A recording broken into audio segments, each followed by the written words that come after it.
Welcome to Get Sleepy, where we listen, we relax, and we get sleepy. I'm your host, Thomas, and it's wonderful to have your company. Tonight, we'll be travelling to the shores of a secluded island and exploring the wreck of an old pirate ship. This story was a special request from one of our listeners. We love hearing your creative ideas and working to bring them to life. So if you have a story idea in mind that you'd like to share with us, then please do. The best way is to email me via the contact page of our website at getsleepy.com. So, let's just take a few moments to get settled. Make sure you're nice and comfortable.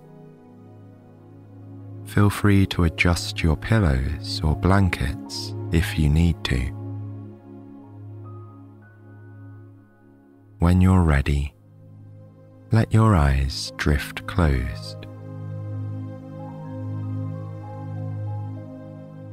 I'd like you to imagine a vast blue ocean. Sunlight glitters on the horizon, casting a golden glow on the farthest edges of the water. If you listen closely, you can hear the distant sound of seagulls calling and waves crashing on sand.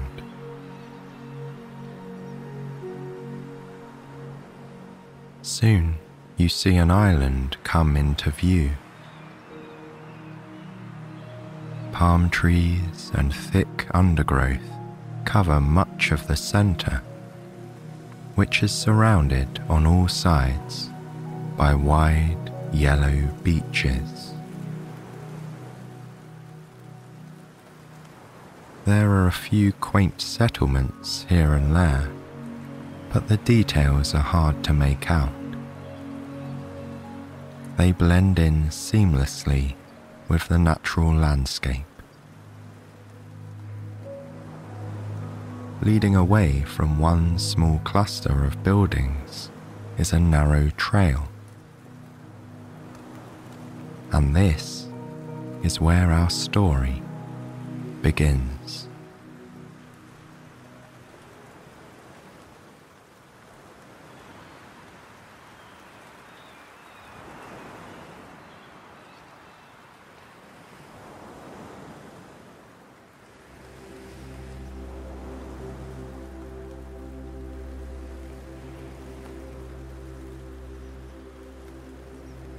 A warm breeze rustles the palm fronds overhead. You turn your gaze upwards, marveling at the way the light catches the ribbed leaves, making them glisten gold and then dark green in turn. As the fronds move, the sunlight dances across your face. You shade your eyes. The shimmering light gives everything here an ethereal quality, as though you're somehow floating outside of time. It's just you and the elements, so alive and present in every moment. The sultry weather slows down the day. Seconds tick by as the insects hum, the palm fronds ripple, and the sunlight glints across your eyelids. This island is special, you think, unlike anywhere else you've ever been. You feel there are secrets here that have yet to be uncovered, perhaps by you or some other curious traveller. The thought is intriguing to you, It lends a sense of purpose to your otherwise mundane walk this balmy afternoon. The path ahead of you winds its way through the palms.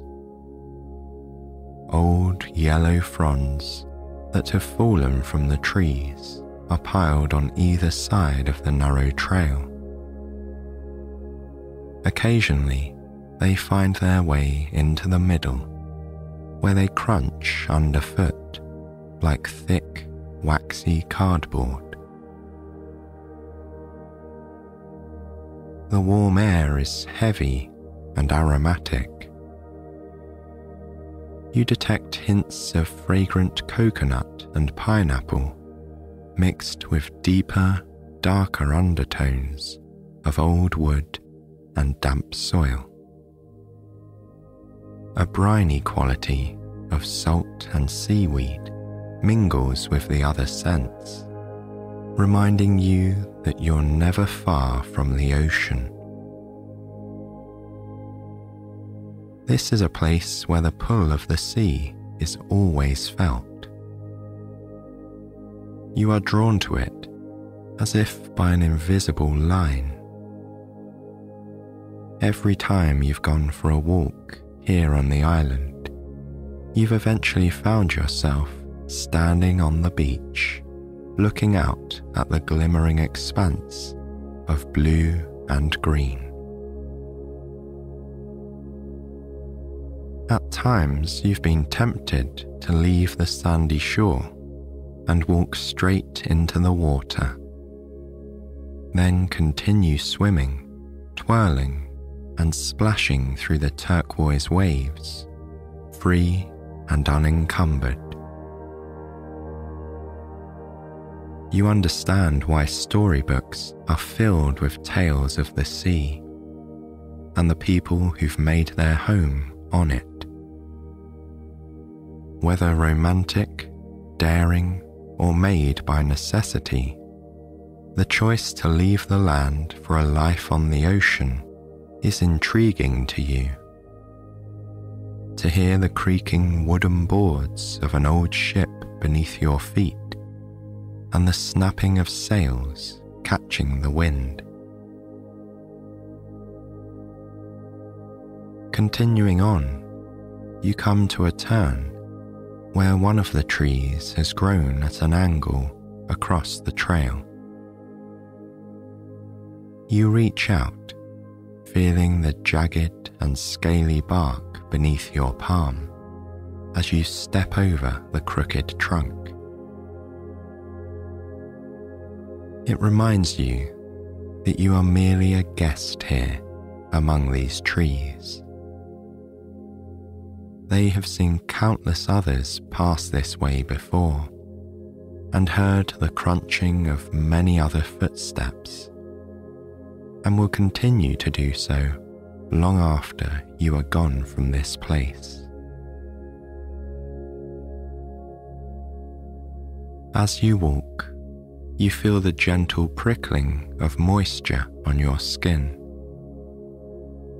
Days and nights are warm and humid, making you grateful for the occasional breeze that flows around you. As it tickles the back of your neck, you feel it beginning to cool you down. For a moment, your mind clears too, as if a dreamy haze has lifted, and you can see the sharper edges of the palm fronds, the vibrant greens of the tangled undergrowth. A fly buzzes past you. The sound is clear and true, as is the reverberating electric hum of the insects filling the trees with their song. Underneath it all, you can sense the rhythmic pulse of your own heartbeat. You close your eyes and focus on all the life sheltered from the hot sun here beneath the protective canopy of palms. Your heartbeat, the insect hum, a small animal moving in the distance, the call of a seagull. And then the breeze dies down and the dreamlike trance returns. The muggy warmth wraps itself around the trees like a blanket, hushing thoughts and sounds. Once again, it's you and the elements, alive and yet subdued as you continue down the trail. Your feet carry you over the gentle bumps and indentations along the path. Occasionally, you feel a palm frond crumple beneath your shoes, or a patch of loose dirt move slightly to one side as you pass. Your eyes scan lazily from your route to the foliage, to a sliver of blue sky, to a mound of damp leaves and other plant matter gathered at the base of a trunk. Time passes this way as you move through the chattering palms. But then, the trail leads you to a dense cluster of trees. They are packed so tightly together that you can't see what lies beyond them. You pause here for a moment and wait for your other senses to take hold. Closing your eyes, you take a deep breath in. There's the familiar scent of pineapple and coconut, wet leaves, dirt, and seaweed. But the smell of brine is stronger here. You find your nose responding to the salt. And you can hear a new sound permeating the buzz of the palm forest. Waves crashing on a sandy shore. You must be near the beach, you realize.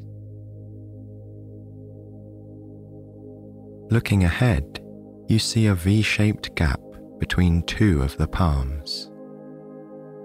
It's large enough for you to fit.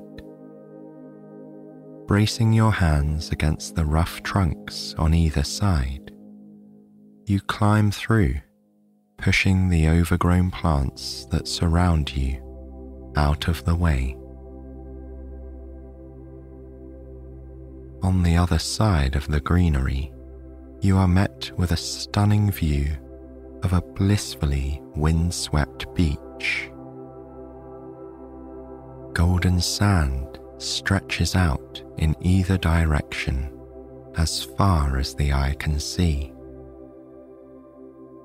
Directly before you, cerulean depths give way to white-capped waves that rumble onto the shifting sand, pulling and pushing in an eternal dance.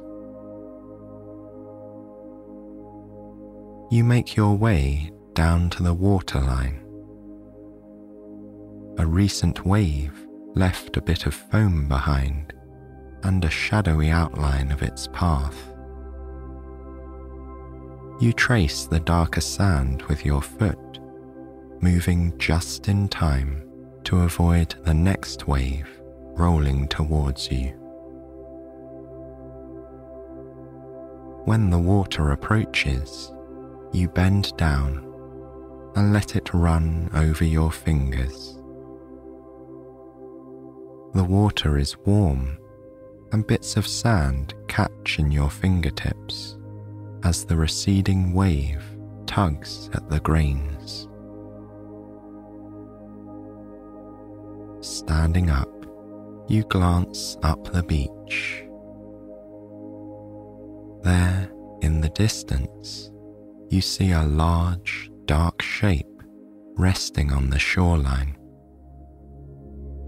You hold your hand up over your eyes and try to get a better look, but you're too far away to make out any details.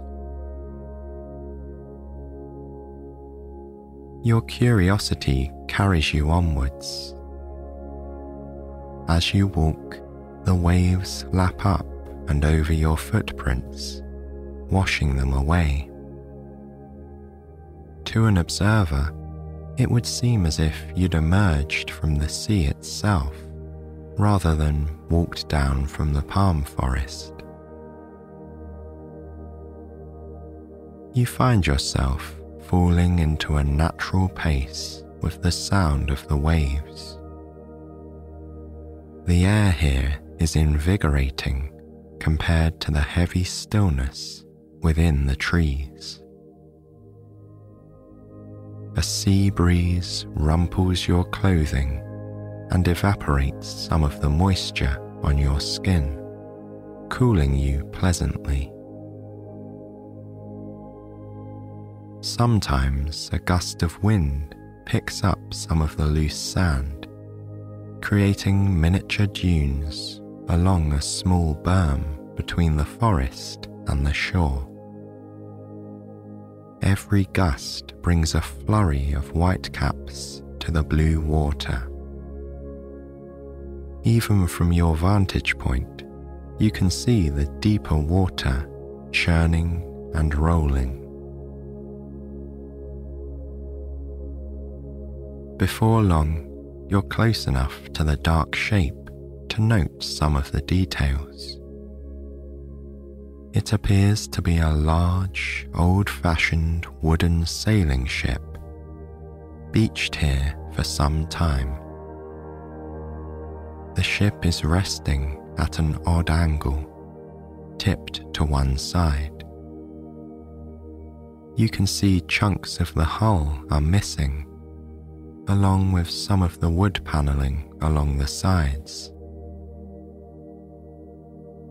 You wonder where the ship was going when it ended up here, who was on it, and how it came to be wrecked on these lonesome shores. As you walk towards the ship, you begin to truly appreciate how large it is. Standing beside it, you are small compared to the hull, some of which is crusted in salt, sand, and barnacles. Its dark wood cuts an imposing figure against the blue sky, and you crane your neck upwards to see the tops of the masts. A portion of the keel is visible, and you reach out a hand to touch it. The surface is rough and abrasive, as though years at sea have transformed this ship into something of the deep water, rather than a vessel made on land. Clumps and tangled strands of old dried seaweed hang from the wreck, and thick frayed ropes dangle freely, occasionally swinging in the wind. The ropes look as though they've been waxed or tarred, but perhaps it's just the work of time, transforming the strands into something a curious beachcomber might pick up and take home with them. Carefully, you search the perimeter of the ship until you get to the place where there's damage to the hull. Peeking inside, you see it leads to a storage area that's filled with wooden crates, chests, and sacks. you rest a hand on the splintered wood. In that moment, a feeling moves through you.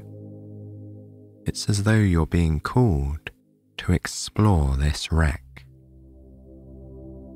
You can't explain it, but you feel drawn to it, like the ship has a magnetic pull. The ship has chosen you. With a glance over your shoulder at the empty beach, you climb into the belly of the wreck and begin to look around. Muted daylight filters through a scattering of holes and cracks in the old wood.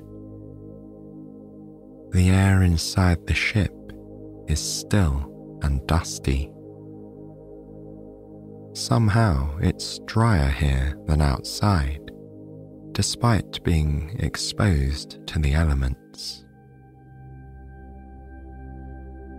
You detect a faint aroma of vegetables, maybe straw, and a sweet burnt sugar fragrance that reminds you of grains and caramel. Most of the crates and chests are secured with heavy iron padlocks, but you peek inside a few of the sacks. The contents have disappeared for the most part, though you find an old, dried-up lemon that's as hard as a pebble, and a glass bottle with a well-fitting stopper. Picking your way through the dimly lit maze of storage bins, you soon come to a flight of stairs leading to an upper deck.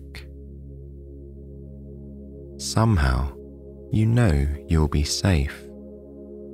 It's as though the ship wants you to be here. The wooden steps creak with every footfall. The sharp sound echoes through the silent space. You are tempted to be a little quieter so as not to disturb anyone. But then you remember this ship was abandoned long ago. It's just you and the cargo, the sand and the sea. When you come to the next landing, you find the crew's quarters. Old musty hammocks hang from the ceiling or are strung up between support beams. Many are in tatters, left by their previous owners after the wreck. There isn't much to see here, so you make your way up to the next level, which is open to the sky.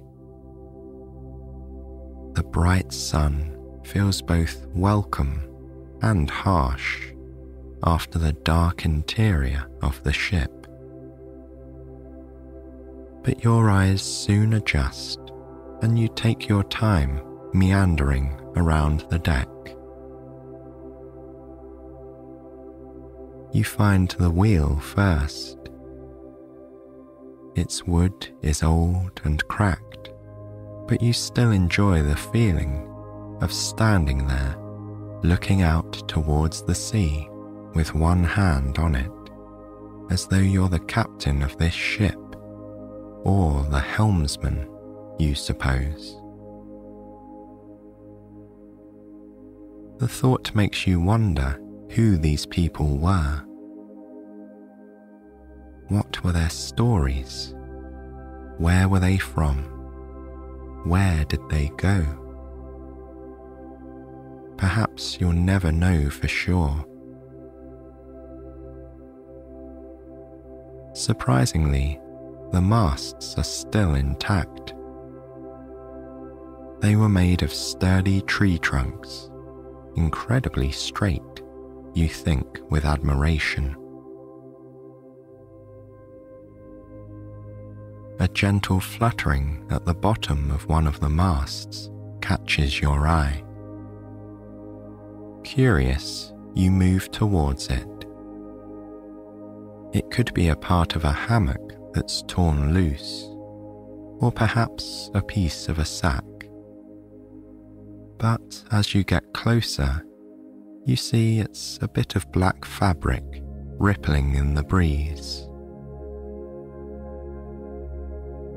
Gently, you pick up the coils of rope and the couple of heavy metal hooks that have fallen on top of the fabric. But you keep hold of the fabric itself so it doesn't fly away on a gust of wind. When it's free, you use both hands to unfurl it, and what it reveals takes your breath away. There, gazing at you from the black background, is a white skull and crossbones. As the realization forms in your mind, a gust of wind pulls one side of the flag out of your hands. For a moment, it's held out sideways, just as it would be atop the mast, snapping in the warm breeze. The skull seems to laugh as it moves, and you imagine seeing the flag through a spyglass as the ship sails in your direction. But then, you think of what it would be like to sail under a flag like this, the grinning emblem heralding your arrival on any new shore. As the wind dies down, the flag hangs loosely in your grasp. You fold it carefully and replace it under the hooks and ropes. There's somewhere you have to find now, the captain's quarters.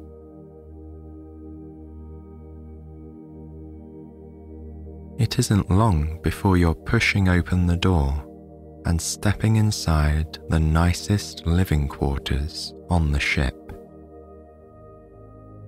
Light cascades in through the slanted windows behind the captain's large wooden desk. A fine layer of dust covers many of the surfaces here, and there are tiny, wind-blown piles of sand in the corners of the room. The wooden floorboards, though weathered, are elegant, as are the lighting fixtures and the various nautical instruments scattered about the room. On the desk is a stack of papers that you leaf through gently. All of the pages are yellow with age, and many have already started to crumble. You see lists of goods, ports of call, and what could be a crew or passenger manifest. Whether these papers came from the pirate captain or the captain who had the ship before, you'll likely never know. Leaving the desk, you head to a window seat looking out over the back of the ship and the deep blue expanse in the distance. If you were the captain, this is where you'd like to spend your time, you think, dreaming about new horizons and adventures long past or yet to come. As you lean against the seat, you feel something behind you. Reaching back, you retrieve a long, wooden case. You gently unscrew the two sides of the case and remove the rolled up parchment you find inside. When you see what it is you've found, a sense of understanding washes over you. This is what the ship wanted you to find, you realize. In your hands is a beautifully drawn map. Studying it closely, you see that the map doesn't depict some unknown land as you suspected. In fact, it seems to be a map of this island. And there, just inside the tree line, not too far away, you see a dark X. X marks the spot. For what, you aren't sure. But you know you're meant to find out. Glancing around the room, you spot a long-handled shovel leaning against one wall. It's an odd place for a shovel, you think. Or perhaps it isn't. Maybe this map is the reason the ship travelled to this island so many years ago. The crew was preparing to go in search of what they'd find in the forest when their vessel was wrecked. Somehow, the map was left behind, along with the shovel. With a last look out the window, you turn and stand up, taking hold of the shovel on your way out. Back on the open deck, you marvel at the beauty of this ship. In its heyday, it must have been spectacular, you muse, bustling with activity and sounds under the watchful eye of the black flag. You carry the map and the shovel back down the stairs to the crew quarters, and then down further to the darkest recesses of the ship. From the storage area, you pick your way over to the damaged section of the hull, and then carefully climb out. While it's a relief to have the sand beneath your shoes once more, you feel a tingle travel up your spine as you remember the magical feeling of being aboard the pirate ship. Consulting the map, you see a little dotted line heading into the forest between two crossed palm trees. You scan the tree line for the distinctive feature. It doesn't take long to spot the trees, whose trunks form an almost perfect X. The sand around the ship is soft and loose. Your feet gently slip down the sides of tiny mounds and make deep footprints. But it doesn't take you long to reach the berm that divides the beach from the forest. Stepping up onto it, you find yourself on firmer ground, littered with pebbles, sticks, and palm fronds. You follow the line of trees to the pair of crossed trunks. You bend down slightly and pass underneath where they cross, as though stepping through a magical doorway.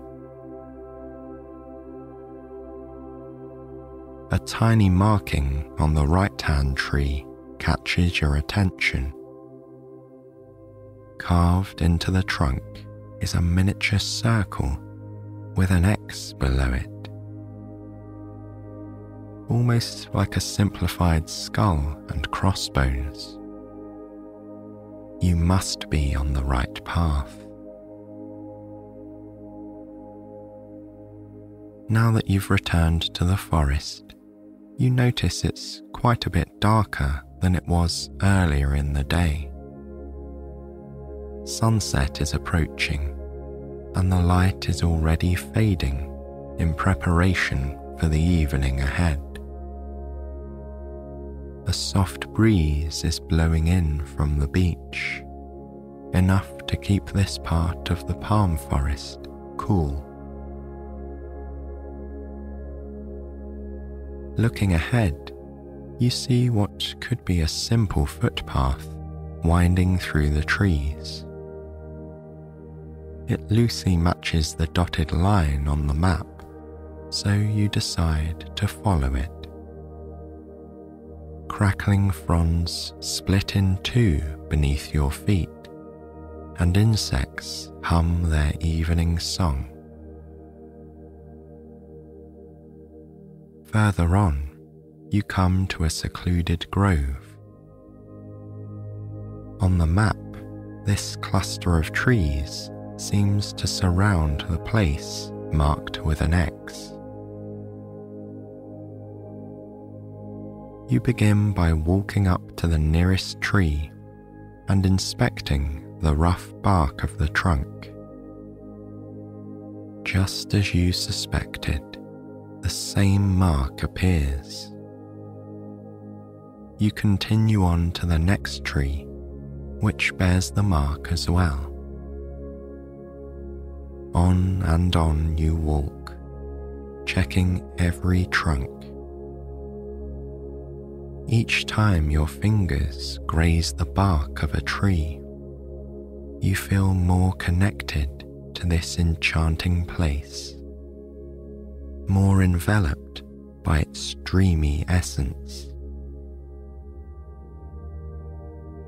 Perhaps it's that same magnetic pull, or your knowledge of the map, that draws you into the center of the grove. As soon as you enter the circle of trees, you know you've found a special place. On the ground in front of you is a large X, made of carefully arranged pebbles of many different colors. The stones glitter in the faded sunlight that filters down through the palm fronds. X marks the spot, you whisper to yourself. Feeling the weight of the shovel in your hand, you take a moment to appreciate the beauty of the forest and this artful sign that someone laid out so long ago. You don't know who left the marks or who drew the map, but you silently thank them for leading you on such an enticing adventure. The hum of the insects grows louder as you focus on the pebbles. Lifting up the shovel, you place the point down on the dirt and begin to dig. Seconds tick by to the thudding of the tool against the soil. The warm air gathers around you, and you feel the moisture building on your arms and neck. A light breeze ripples through the trees, hinting at the cooler air to be found on the beach. You'll return there soon enough, once you've finished what you came here to do. When the shovel makes a metallic sound, you know it's come into contact with something other than the soil. It jumps a little in your hand, so you lay it to the side and kneel down by the hole. Using your hands, you clear off any loose soil from the object the shovel struck. A large wooden chest with iron bindings. You take a deep breath before opening it. Coconut and pineapple, damp leaves and seaweed fill your senses and ground you to this place and time. Exhaling, you creak open the top of the chest. Gemstones and gold and silver coins glimmer and glint as dusty shafts of light engulf them. Old papers, yellowed in some cases, or held together with leather straps, are piled in one corner. Garnet rings and emerald-studded necklaces are jumbled together with ladies' hatpins, notes, and doubloons. And there, resting lightly on top, is a delicate glass bottle with a message inside. You can't read the message as it's rolled the other direction. Picking up the bottle, you hear something jingle as it hits the glass. Perhaps a piece of jewelry or a coin, you think. As far as you know, you are the only one to have any knowledge of this treasure. This is a secret between you and the island. Only the insects and the stoic palms have witnessed you here today. You set the bottle with the message carefully to one side of the hole and close the top of the treasure chest. It will be our secret, you whisper, to no one in particular. Then you use the shovel to replace the dirt, but instead of arranging the pebbles in a perfect X, you add a circle at the top, the same as the markings on the trees. Carrying the shovel, map, and glass bottle in your arms, you make your way out of the palm grove and under the crossed trunks. You follow your footsteps along the tree line and down the berm to the soft sand, all the way back to the pirate ship. You climb in the hull and up the flights of steps into the captain's quarters, where you leave the map and shovel. Then you head out onto the open deck, just in time for sunset. The sky glows red along the horizon, with a feathering of deep orange merging with the blue above. You absent-mindedly turn the bottle in your fingertips, listening to the jangling of the small object inside.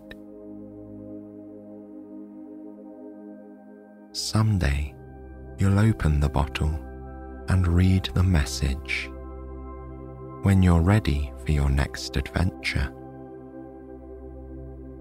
And someday you'll return to the forest, to the buried treasure, when the time is right.